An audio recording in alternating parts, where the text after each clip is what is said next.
last time you were here was in 2011. How is it coming back home?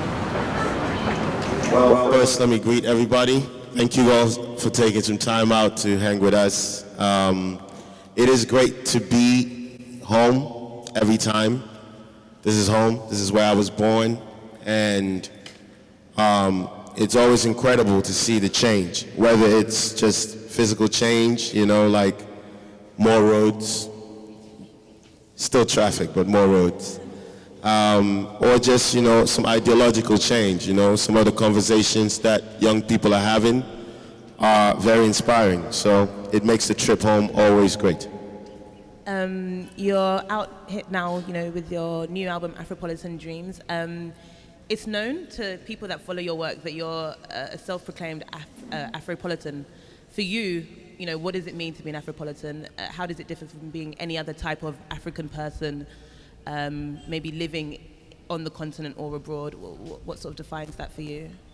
Well, first, I'll say that Afropolitan doesn't make me any different from anybody. I'm a Pan-Africanist. I'm an Afropolitan. I believe in the diaspora of African people. And so it's not an identity, you know, it's more like an ideology that I think is just current and it's happening now.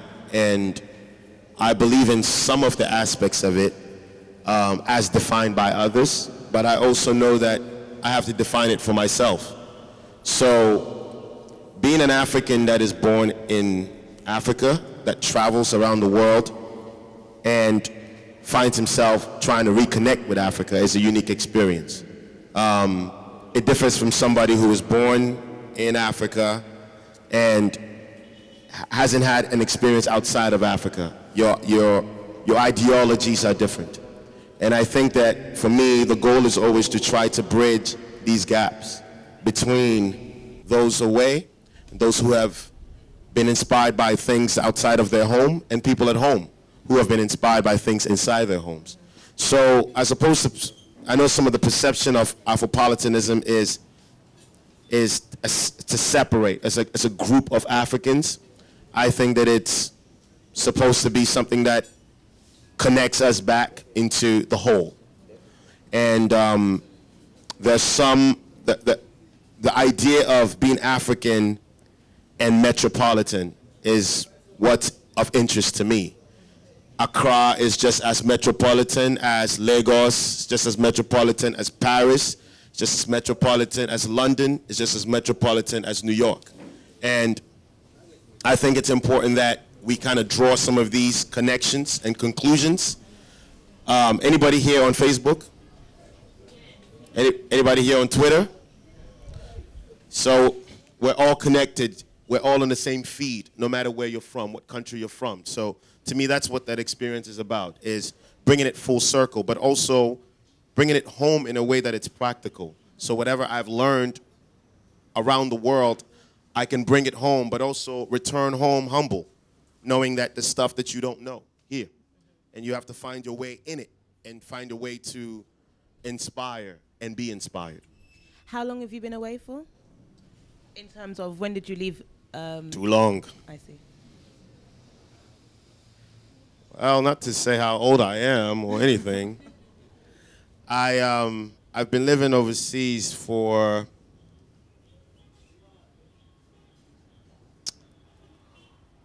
13 years, maybe 14.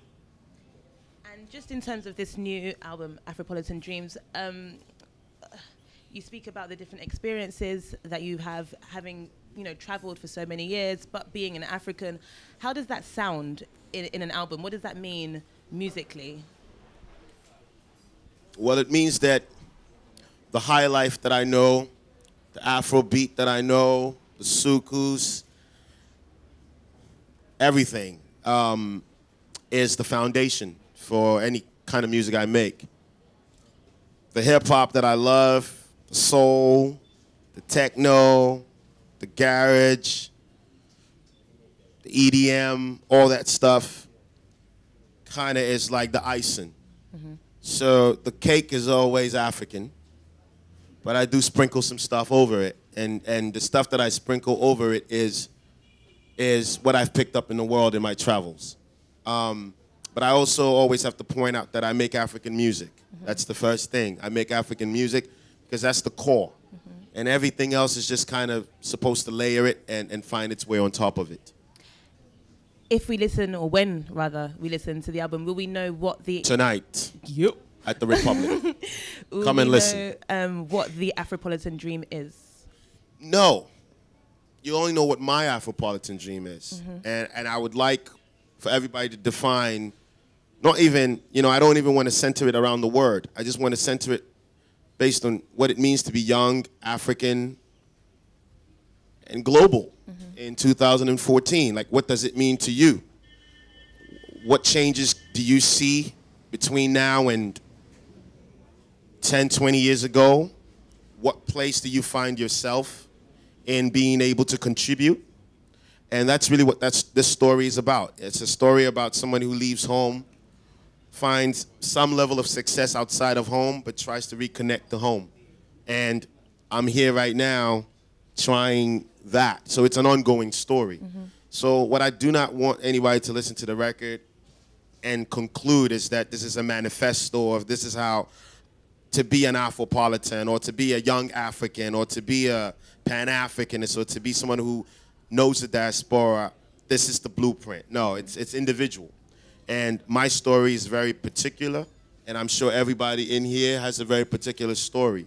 The goal is that we tell our stories and we tell it well. Perhaps you could just maybe tell us a bit about your musical process. I mean, you're lyrically, you're quite political. You know, we know that you have some causes that you care about, some things you care about. How much does it sort of impact on your music making, you know? Well, I think that any artist, if you're a true artist, you cannot separate your beliefs and your ideas from the art you make. I think that the most successful artists are the ones who find ways to kind of create that bridge between their true beliefs and core beliefs and their art. And so, I mean, I was fortunate and very privileged. I grew up with a mother who was a teacher and a father who was an attorney. And my father worked for the United Nations for many years and actually was on the genocide tribunal in Rwanda for over 10 years. He got to Rwanda maybe 3 months after the genocide, you know, and stayed there and worked there. So I've had that privilege, and I understand that it is a big privilege because the information that I got from him or around me is very political and very social. So my work as a kid was always trying to find ways to tell that same story, but I was too lazy to be a lawyer.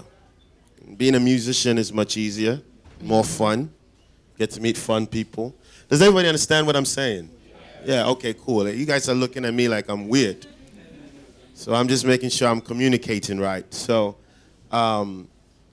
yeah, so, you know, my goal has always been to find ways to bring my beliefs and my core beliefs, which are that the world is imbalanced, and it's very imbalanced, and it's imbalanced against, you know, young people who are African. It's very difficult to get your thoughts out, to have a world that is ready to listen. And so a few of us find ourselves in a unique position to attempt to get people to listen. And I think that's why a lot of people really felt Komla Dumont's passing, because we recognize that there's very few of us on such a high level who are able to communicate our feelings and represent us. And that's why when you see somebody like him pass so young, it hurts. Because the first thing you think is, who's going to do it? Who's going to step in? Who's going to be that person that you'll turn on BBC or whatever and see him and know that he's looking out for you and he's speaking for you? So that's kind of how I've always viewed my work, is that my work would be a living testament for not just myself, but for young people who are African and are looking for their story to be told. When you left 13 years ago, did you have a figure like that that you sort of looked out to and sort of, you know, laid the groundwork for people like yourself leaving and trying new things abroad?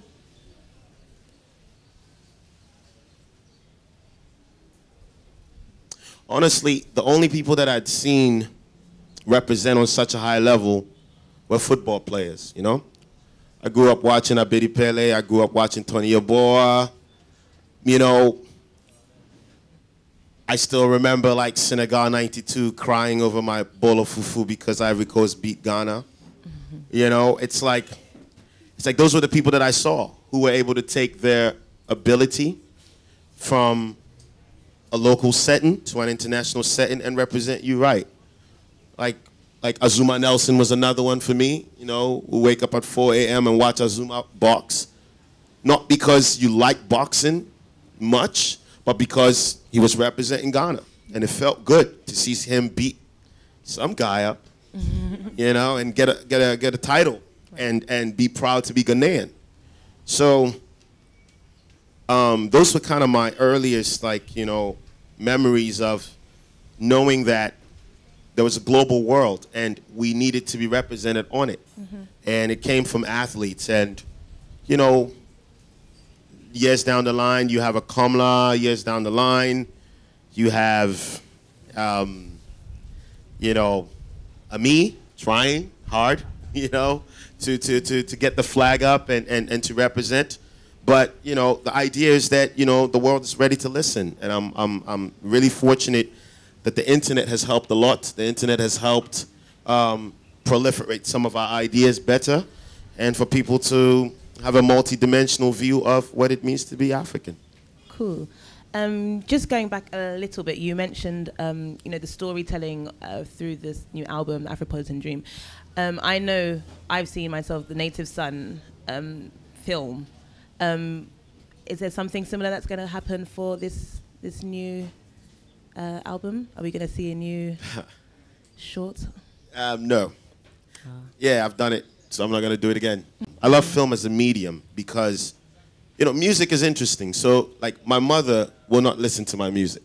I mean, maybe one song or two. But she'll watch Native Son film over and over again. Right. My music is in the film, so she gets to listen to the music too. But the beautiful thing about film is that it cuts across. It cuts across age and just, you know, a lot of people are more interested in viewing than in listening. I feel like hip-hop, hip-life, you know, people like what they like, and they won't necessarily like it if they don't like that style. I think film is a more general medium. And so I just finished a feature screenplay, and I was just in Bukom earlier, scouting for locations. The movie's called Bukom, by the way, and it's about boxing. I love boxing. I grew up watching it. It's one of my favorite sports.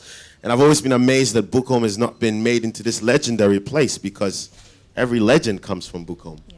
So that's something that I've been wanting to do for a while, so I wrote a movie about it, and I'm going to start working on it soon. But no, I won't be making another film for Afropolitan Dreams. I'll be making some nice music videos, so good.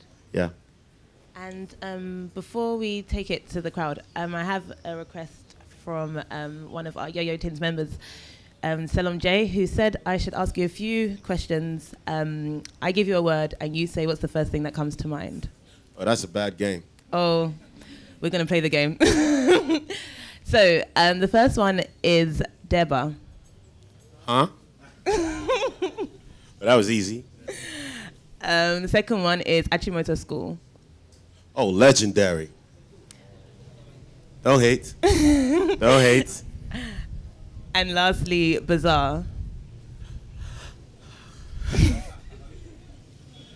Well, who I used to be. Yeah. Word. I feel like this is becoming a conversation. Legend. But you use legendary. Damn, I can't use legend twice. No. Bazaar. Hammer. Okay. Okay. Hammer made me. Cool.